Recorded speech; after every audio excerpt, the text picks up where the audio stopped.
ایک روایت کے اندر جو صحیح مسلم کے اضافی لفظ یہ لا عدوہ، مرض کی کوئی حقیقت نہیں، مطلب چھوت چھات کی کوئی حقیقت نہیں، ولا سفر، اور سفر کی کوئی حقیقت نہیں، ولا غول، اور بھوت پریت جیسی کوئی چیز نہیں ہوتی، بھوت پریت نہیں ہوتے. پھر کیا ہوتا ہے؟ یہ شیطان ہوتے ہیں جو انسانوں کو تکلیف دینے زندہ یا مردوں کی شکل میں آتے ہیں، یا مختلف قسم کی گندی گندی شکلوں میں آتے ہیں تاکہ انسان ڈر جائے اور بھوت پریت والا عقیدہ ہے. تو بھوت پریت کچھ نہیں، دنیا میں کیا کیا ہے؟ انسان ہے جو سب سے بڑا شیطان خود ہی ہے، اس سے بڑا شر کرنے والا کوئی نہیں ہے، تو کیا بھوت اور کیا پریت. ٹھیک ہے.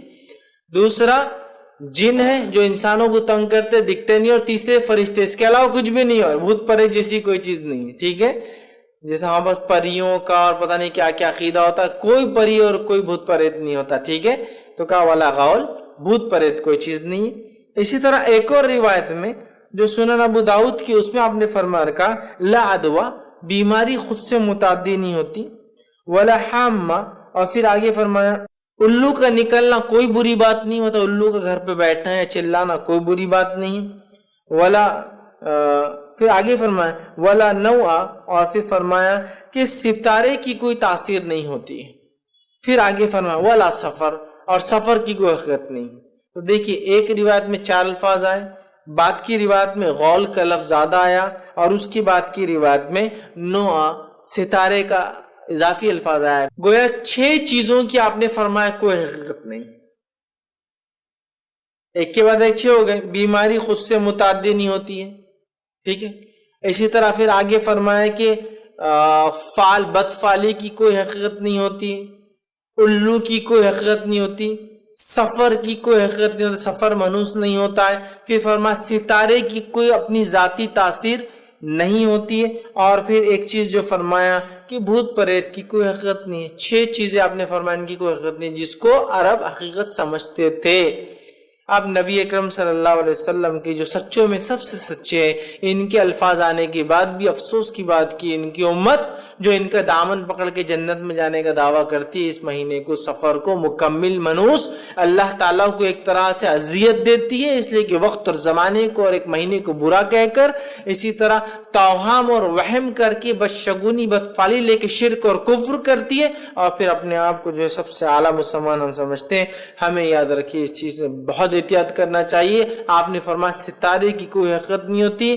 صحیح مسلم کی روایت ہے، صحیح بخاری میں بھی روایت آتی ہے، اور حدیث کے الفاظ ہیں صلح حدیبیہ کے وقت جو ہے واقعہ یہ ہوا کہ رات بارش ہوئی، فجر میں جب صحابہ اٹھے تو نبی اکرم صلی اللہ علیہ وسلم فرمایا تمہارے رب نے تم سے کچھ کہا ہے، تم سے فرماتا ہے. صحابہ نے کہا کیا فرماتا ہے؟ تو کہا تمہارا رب تم سے فرماتا اور کہتا ہے کل رات کچھ لوگوں نے جو ہے کفر پہ گزاری اور کچھ لوگوں نے ایمان پہ گزاری. تو صحابہ نے کہا وہ کیسے؟ تو کہا جن لوگوں نے یہ کہا کہ کل رات بارش ہوئی اور اس رات بارش ہوئی تھی، جس نے کہا کہ جو آج رات بارش ہوئی تھی یہ اللہ نے دی تھی تو وہ اللہ پر ایمان لایا، ستارے کے ساتھ کفر کیا، اور جس نے یہ کہا کہ بارش ستاروں کے فلاں بروج میں داخل ہونے سے، سٹارز کے فلاں کنسٹیلیشن میں جانے سے ہوئی، تو اس نے کیا کیا؟ اس نے ستارے پر ایمان لایا اور اللہ کے ساتھ کفر کیا. کل رات کچھ لوگوں نے ایمان پہ گزاری اور کچھ لوگوں نے کفر پہ گزاری. ایمان پر کس نے گزاری؟ جس نے کہا کہ بارش اللہ نے دی، اور جس نے کہا نہیں آج وہ ستارہ وہاں گیا نا، نقشہ یہ بول رہے ہیں نا، تو پھر اس نے کیا کیا؟ وہ ایمان لایا ستارے پر اور کفر کیا اپنے رب کے ساتھ. سمجھ رہے ہیں بات کو؟ آج اللہ رحم کرے ہماری شادیاں کیا بغیر اقرب اور قمر دیکھے طے ہو رہی ہے؟ نہیں ہو رہی ہے. ستارہ آ گیا، پھر ستارے پر ایمان لائے، رب کے ساتھ کفر کیا. دیکھیے آپ کی ہماری شادیاں نہیں ہوتی، ہماری تجارت ہے. نہیں دن دیکھ لو پہلے، ہمارے اقرب نے تو اس کے حساب سے دکان کھولوا، بہت برا ہوتا. ابھی تم بول رہے لیکن بعد میں بہت برا ہوتا. اس کے حساب سے طے ہو رہا ہے. ہم شرک کر رہے ہیں، کفر کر رہے ہیں. اس لیے میں نے شروع میں کہا یہ توہام، یہ بدشگونیاں، بدفعلیاں کفر اور شرک تک کی امت کو لے جا رہی ہے، اور ہم اس کو سمجھ بھی نہیں رہے. یاد رکھیے. اسی طرح نبی اکرم صلی اللہ علیہ وسلم فرماتے ہیں، صحیح بخاری کی روایت ہے، آپ نے فرمایا، یاد رکھیے، اور حدیث کے الفاظ اس طرح سے کوئی مرض متعدی نہیں اور نہ بدفعلی کی کوئی چیز ہے، اور نیک فعل یعنی اچھا کلمہ مجھے پسند ہے۔ نیک فعل، پازیٹیو تھنکنگ کو اللہ کے رسول صلی اللہ علیہ وسلم نے پسند کیا۔ نیک فعل، اچھا فعل کس کو کہتے ہیں معلوم آپ کو؟ اچھا فعل کا معنی یہ، جیسا کہ خود صحیح بخاری کی روایت ہے، سہیل جو کہ ابھی مسلمان نہیں ہوئے تھے اور مشرکین کی طرف سے صلح حدیبیہ میں مشرکین کی طرف سے بات چیت کرنے آئے تھے، تو جب یہ اندر داخل ہوئے تو نبی اکرم صلی اللہ علیہ وسلم نے فرمایا سہیل آ گئے ہے تو کام سہل ہو جائیں گا۔ سہل عربی میں کہتے ہیں آسان کو، سہیل آ گئے ہے تو اب آسانی ہو جائیں گی، اس کو کہتے ہیں اچھا فعل، اچھا شگن لینا۔ جیسے کہ کوئی کہے ارے ماشاءاللہ آپ آ گئے نا، انشاءاللہ اب کام اچھا ہو جائے گا، اس کا معنی نہیں کہ آپ کی تاثیر سے کام اچھا ہو جائے گا، معنی یہ کہ پازیٹیو ایک مزاج بنانا ہے آپ کو، لوگوں ایک پازیٹیو ایٹیٹیوڈ کریٹ کرنا ہے کہ اب یہ آدمی آ گیا نا انشاءاللہ کچھ نہ کچھ اچھا کریں۔ ارے ماشاءاللہ آپ بیچ میں ہیں کیا، پھر مجھے فکر نہیں اس چیز کی، اس لیے کہ آپ کچھ نہ کچھ اچھا ہی ہوگا۔ سمجھے آپ بات کو؟ تو آپ نے فرمایا اچھے کلمہ، اچھا فعل، مجھے تو پسند ہے وہ چیز۔ سمجھ رہے ہیں بات کو؟ تو یہ تو ٹھیک ہے، لیکن آج جو ہم بدفعلیاں کر رہے ہیں یاد رکھیے بہت بری بات ہے۔ ہم کچھ مہینوں میں شادیاں نہیں کرتے ہیں، عقیقے نہیں کرتے ہیں، دعوت نہیں کرتے، تقریب نہیں کرتے، کھانے پینے نہیں کرتے، نئے لباس نہیں لیتے، نئی تجارت اور دکانیں نہیں کھولتے۔ کیوں؟ تو یہ جو منحوس ہے، اور خاص طور سے سفر کے تعلق سے یاد رکھیے، سفر کرتا ہے اس مہینے کو منحوس سمجھنا یہ کفر اور شرک تک ہمیں لے جائیں گا۔ ہمیں چاہیے کہ اس معاملے میں بہت احتیاط کرے۔ کوئی مہینہ منحوس نہیں ہوتا، کوئی گھڑی نہیں، یہ انسان کے اعمال ہوتے جس کے اعتبار سے یاد رکھیے وہ مہینہ، وہ گھڑی، وہ پل، وہ وقت اس کے لیے برا ہوتا ہے، لیکن وہ من جملہ ساری امت کے لیے، ساری دنیا کے لیے، ساری انسانیت کے لیے نہیں ہوتا ہے، یہ اس کے اعمال کا نتیجہ ہوتا ہے جو اس کے ساتھ یہ چیز ہوتی ہے، یاد رکھیے۔ اب ہم دیکھتے ہیں سفر کے مہینے کے تعلق سے بہت ساری بدفعلیاں، بدشگونیاں لی جاتی ہے، ٹھیک ہے؟ تو اس کی حقیقت کیا ہے وہ بھی ہم دیکھ لیتے ہیں۔ اس کی حقیقت یہ ہے کہ لوگوں نے موضوع روایتوں کو گھڑ لیا۔ ایک روایت جو موضوع جو بیان کی جاتی ہے اس کے الفاظ اس طرح سے، جو شخص مجھے سفر کے گزرنے کی خوشخبری دے میں اس کو جنت کی بشارت دیتا ہوں۔ ایک موضوع روایت کس نے گھڑ دی کہ جو سفر کے گزرنے کی مجھے خوشخبری دے میں اس کو جنت کی بشارت دیتا ہوں۔ مطلب سفر جو منحوس مہینہ تھا چونکہ گزر گیا، جو آ کر مجھے یہ خوشخبری سنائے گا کہ سفر ہو گیا تو میں اس کو جنت کی بشارت دیتا ہوں۔ بس آپ چونکہ حدیث کے الفاظ ہے جبکہ موضوع ہے، من گھڑت ہے، بے بنیاد بے اصل روایت ہے، حدیث میں آتا ہے کہ بس سفر گزر گیا تو آپ نے فرما رہے کیا کہ مجھے کیا کرو، خبر دو تو میں تمہیں جنت کی بشارت دوں گا۔ یاد رکھیں ایسی روایتوں سے ہوتا ہے۔ آج یہی ہو رہا ہے نا، ابھی دیکھیے ربیع الاول کا مہینہ آئے گا تو ایک میسج ابھی سے آئے گا، جو ربیع الاول کی مبارکباد پہلے سے دے اللہ کے رسول اس پہ جنت واجب ہو جاتی۔ دیکھو بھائی میں تم کو ایک مہینہ پہلے اس کی مبارکباد دے رہا ہوں، سفر میں دیتا ہوں ربیع الاول کی۔ یہ بھی من گھڑت بے بنیاد ہے، سمجھ رہے آپ؟ یہ سب بے اصل چیز ہے۔ جو رمضان کی آمد سے پہلے اس کی مبارکباد دے دے، بشارت دے دے، میں اس کو جنت کی بشارت دیتا ہوں، یہ بھی بے بنیاد بے اصل موضوع روایت ہے، سمجھ رہا؟ تو لہذا سفر کے تعلق سے ایسی موضوع روایتیں گڑھی گئی جس کی وجہ سے یہ من گھڑت باتیں پھیلتی گئی، جس کی وجہ سے بدعقیدگی ہم میں پھیلتی گئی، جس کی وجہ سے آج جو کچھ ہم کر رہے ہیں سفر کے مہینے میں، یاد رکھیں میرے بھائیوں اور بہنوں یہ کفر اور شرک لے جاتا ہے۔ لوگ اس مہینے میں دو قسم کے افعال کرتے ہیں، ایک وہ کہ اچھے کام سے رک جانا، اور دوسرا وہ کہ برائی کو ٹالنے کے لیے، خیر لانے کے لیے بہت سارے کام کرتے ہیں۔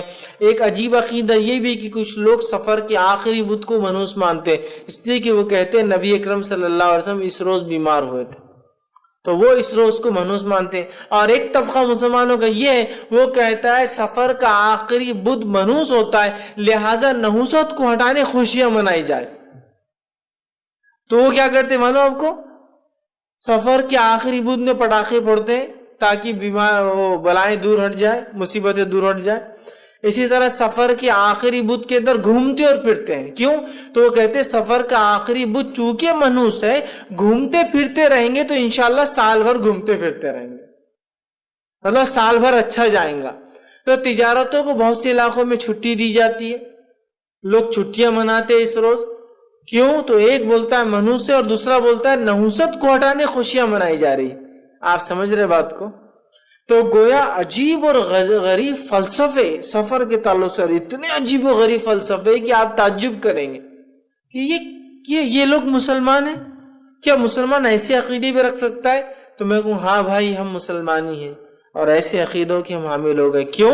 اس لیے کہ کتاب و سنت کا پاک اور شفاف عقیدہ ہم نے چھوڑ دیا. کتاب و سنت کی پاک اور شفاف تعلیمات کو ہم نے چھوڑ دیا. کتاب و سنت کے زبردست ایسا عقیدہ جو انسان کو صرف آخرت میں دنیا میں بلند کرتا ہے. معلوم آپ کو؟ دنیا میں اونچا کرتا ہے ایسا عقیدہ. دیکھیے ایک زمانہ تھا لوگ کہتے تھے کہ چاند کسی معبود کے سر پر ہے، وہ اس کے سر کا تاج ہے. آج ہم جانتے نیل آرمسٹرانگ اور اس کے بعد کئی لوگ جا کے اس پہ آ گئے. اب آپ کیا بولیں گے؟ ایک زمانہ تھا لوگ کہتے تھے سورج اور چاند یہ معبود ہے. آج بھی کہتے ہیں. تو کوئی معبود کے سر پر اس کے اوپر جا کے رہ سکتا ہے کہ بتائیے؟ ایک زمانہ تھا لوگ جتنے ستاروں اور سیاروں کو دیکھتے تھے ان کے نام دے رکھے تھے، یہ ہے، یہ ہے، یہ ہے، یہ خیر شر لانے والا. ٹھیک ہے. آج جدید سائنس نے millions and billions and trillions of stars کو ایجاد کر لیا. اب تو نام دیتے تھے زندگیاں چلی جائیں گی، اور کون کیا تاثیر رکھتا ہے وہ بھی دیتے زندگی چلی جائیں گی.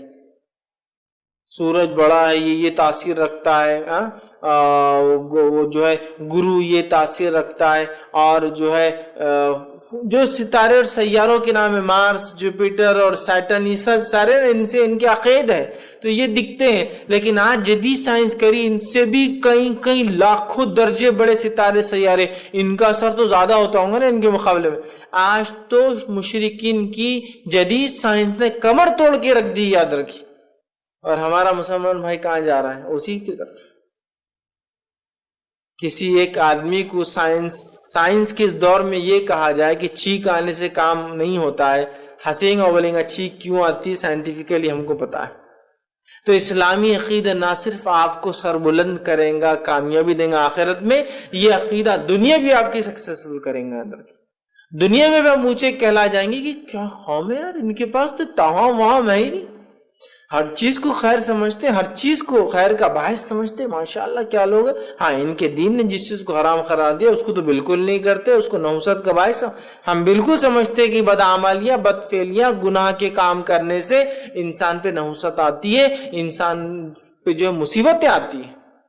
لیکن ایسا جو من جملہ پوروں کے لیے نہیں ہوتی، وہ چیز اس قوم اور اس فرد کے لیے ہوتی.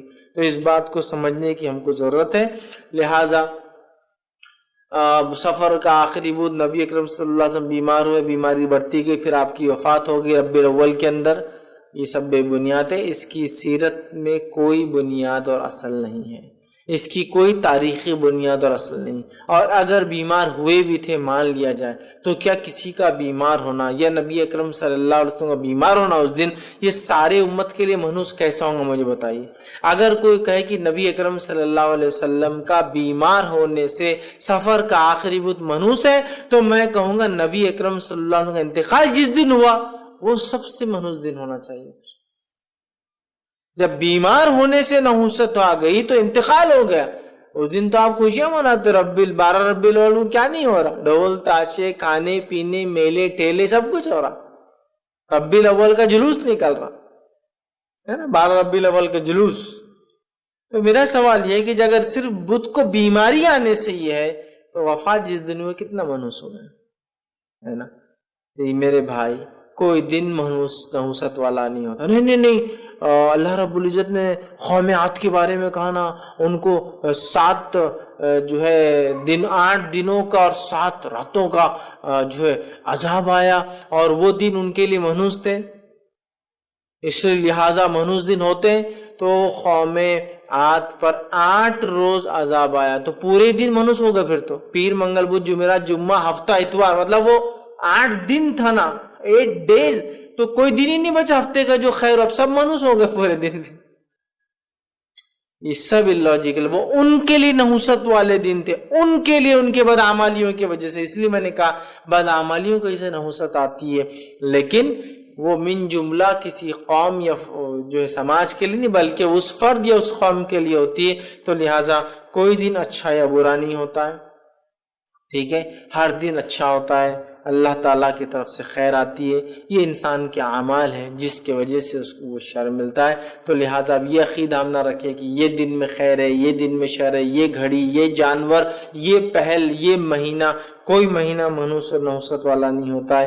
سورہ توبہ سورہ نمبر 9 آیت نمبر 51 میں اللہ نے فرمایا اور کہا قُلْ لَن يُصِيبَنَا إِلَّا مَا كَتَبَ اللَّهُ لَنَا، اللہ فرماتا ہے کہہ دیجئے کہ ہمیں ہرگز کوئی بھلائی یا برائی نہیں پہنچ سکتی مگر وہ جو اللہ چاہے، ٹھیک ہے، اللہ کے رسول کو کہا جا رہا قُلْ لَن يُصِيبَنَا، کہہ دیجئے کہ نہیں پہنچتی ہم کو کوئی مصیبت الا ما كتب اللہ لنا، سوائے اس کے جو ہمارے رب نے ہمیں لکھ دیا ہے، وَهُوَ مَوْلَانَا، اور وہی ہمارا جو ہے مولا ہے، عطا کرنے والا ہے، مددگار ہے، وَعَلَى اللَّهِ فَلْيَتَوَكَّلِ الْمُؤْمِنُونَ، اور توکل کرنے والوں کو، ایمان رکھنے والوں کو اللہ پر ہی توکل رکھنا چاہیے۔ تو لہٰذا ہم اللہ پر توکل رکھیں، اس قسم کی بدعقیدہ نہ رکھیں جو ہماری توحید میں شرک اور کفر کی ملاوٹ کر دیتے ہیں، جو اسلام کے پاک اور شفاف عقیدے کو بدنما اور داغدار کر دیتے ہیں، اور اپنے عقیدوں کو ہم پاک کریں، اسلام کے مطابق کریں، تو کوئی مہینہ غم کا نہیں ہے، کوئی سفر کا مہینہ منحوس نہیں ہے، کوئی دن اور کوئی گھڑی نحوست والی نہیں ہوتی، سوائے انسان کے اعمال ہیں جو اس گھڑی اور پل کو اچھا اور برا کرتے ہیں، لیکن اپنے ذات سے کوئی مہینہ یا کوئی گھڑی یا کوئی ہفتہ برا نہیں ہوتا۔ سنن ابو داؤد کی روایت ہے، نبی اکرم صلی اللہ علیہ وسلم فرمایا اور کہا جو مصیبت تم کو آ پہنچی وہ تم سے ٹل نہیں سکتی، اور جو ٹل گئی وہ تم پر آ نہیں سکتی۔ جو مصیبت آئی ہے اس کو کوئی ٹال نہیں سکتا، اور جو ٹل گئی ہے اسے کوئی نہیں لا سکتا۔ تو پھر کون سی گھڑی، کون سی بلی، کون سا سفر کا مہینہ اور کون سی چیز پھر اچھا ہے بلایا لا سکتا؟ جب آپ فرما رہے جو آنی تھی وہ آنی ہے، جو چلی گئی اس کو کوئی لا نہیں سکتا۔ پھر بتائیے آپ اس کے بعد ہی مسلمان پتہ نہیں کیسے کیسے عجیب اور غریب عقائد رکھتے ہیں۔ ہمیں چاہیے عقیدے کے معاملے ہم بہت مضبوط ہو۔ سفر کے اس مہینے کو جو منحوس مانا جاتا ہے، بولنے کو تو ایک چھوٹی سی چیز نظر آ رہا ہے لیکن یہ کفر اور شرک ہو جائے گا، اس لیے کہ اگر اس مہینے کو منحوس مان کر ہم نے شادی نہ کی، خوشیاں نہ منائی، تو گویا ہمیں ایک توہم نے ایک اچھے عمل سے روک دیا، یہ شرک ہو گیا اور کفر ہو گیا اور شرک ہو گیا در کے۔ لہٰذا اپنے آپ کو، اپنے گھر والوں کو ہم کفر اور شرک جیسی اس لعنت والے عمل سے ہم بچائیں، اور ہر چیز میں اسلامی عقیدہ کیا ہے یہ جاننے کی کوشش کریں۔ الحمدللہ پچھلے چند سالوں میں نے مختلف مہینوں کو کور کرنے کی کوشش کی، اور سفر کے اس مہینوں کو ملا کر 8 مہینے میرے الحمدللہ مکمل ہو گئے۔ تفصیلات دیکھنا ہے تو آپ نیٹ کے اوپر جو فیض سید اسپیس منتھس یا مہینے ڈالیے تو آپ کو پورے مہینوں کی ایک پلے لسٹ مل جائیں گی، جس میں رمضان اس کی فضائل ہم نے دیکھے، اسی طرح رجب اس کی حقیقت دیکھی، محرم اس کی حقیقت ہم نے دیکھی، شعبان دیکھا ہم نے، اسی طرح یہ جو ہے سفر ہم نے لے لیا۔ تو بہرحال بہت سارے مہینے جو، اور ربیع الاول ہم نے دیکھا، تو بہت سارے مہینے میں نے ایک کے بعد ایک سوچا تھا ایک سیریز بناؤں کہ مختلف اسلامی مہینوں کی تفصیلات دوں، جس سے میں نے کوشش، رجب کا ہم نے تفصیلات دیکھی، ذی القعدہ اور ذی الحجہ کی ہم نے پچھلی بار جو ہے تفصیلات دیکھی، تو کم و بیش 8 مہینے میں کور کر چکا ہوں، اور بقیہ جو 4 مہینے بچے ان کے تعلق سے بہت زیادہ تفصیلات نہیں ہیں، تو لہٰذا بہت امکانات نہیں کہ ہم اس پہ لے پائے۔ تو جو مہینوں کی تفصیلات تھی میں نے کوشش کی، اور اس میں جو بدعت اور خرافات ہوتی ہے آپ کے سامنے رکھوں۔ تو سفر کے تعلق سے یہ بات یاد رکھ لیجئے، سفر کے تعلق سے نبی اکرم صلی اللہ علیہ وسلم سے کوئی خاص عمل ثابت نہیں، کوئی خاص روزے ثابت نہیں، کوئی خاص نماز ثابت نہیں، جو آپ کا معمول تھا آپ وہ کرتے تھے، اور آپ نے نہ اس مہینے کو ذرہ برابر بھی منحوس یا نحوست والا ڈکلیئر نہیں کیا۔ لہٰذا اب قیامت تک کے لیے کسی فرد یا امتی کو اس کا حق نہیں ہے کہ وہ اس مہینے کو نحوست والا ڈکلیئر کرے یا منحوس ڈکلیئر کرے، اس لیے کہ اس میں نبی اکرم صلی اللہ علیہ وسلم نے اپنے معمول کے اعتبار سے کام کیا، کوئی نہ آگے اضافہ کیا کام میں، نہ کسی کام کو چھوڑا، اور نہ ہی یہ کہا کہ یہ مہینہ میں منحوس ہے. لہٰذا اب کوئی اگر منحوس کہے تو یہ اللہ کی شریعت میں وہ دخل دیتا ہے, نبی اکرم صلی اللہ علیہ وسلم کے ذریعے جو ہم تک پہنچی اس میں اضافہ کرتا ہے, یا یہ کہتا ہے کہ نبی کو نہیں پتا چلا تھا یہ منحوس ہے, ہم کو بعد میں پتا چلا منحوس ہے, لہٰذا وہ نبی سے آگے ہونے کا دعویٰ کرتا ہے. اور اللہ نے جو 12 مہینے بنائے جس میں 4 حرمت والے ہیں, یہ اپنے دل سے ان 4 حرمت والوں کے علاوہ ایک منحوس بھی ڈکلیئر کر رہا ہے, ایک غم والا بھی ڈکلیئر کر. اللہ نے کیا کہا 4 حرمت والے ہیں, اس میں کہاں ہے کہ ایک منحوس سفر, ایک غم والا ہے محرم, کہاں ہے؟ نہیں ہے نا. تو لہٰذا اب کچھ نہیں ہوگا. لہٰذا ہم بھی اس مہینے کو جیسا عام عمل کرتے کیجئے, اس میں کوئی تیرا تیزی نہیں ہے, کوئی بدھ اس کا منحوس نہیں ہے, کوئی اچھے کام سے مت رکیے, کرتے جائیے جو آپ کو کرنا تھا. عام زندگی اب جیسے گزاریے, جو خیر آنا ہے اللہ کی طرف سے آ کر رہیں گا آپ کے پاس, جو شر آپ کو پہنچنا ہے اللہ کی طرف سے وہ آ کر رہیں گا آپ کے پاس. خیر کو کوئی آپ سے چھین نہیں سکتا, شر کو آپ سے کوئی ہٹا نہیں سکتا جب تک کہ آپ کا اور میرا رب نہ چاہے.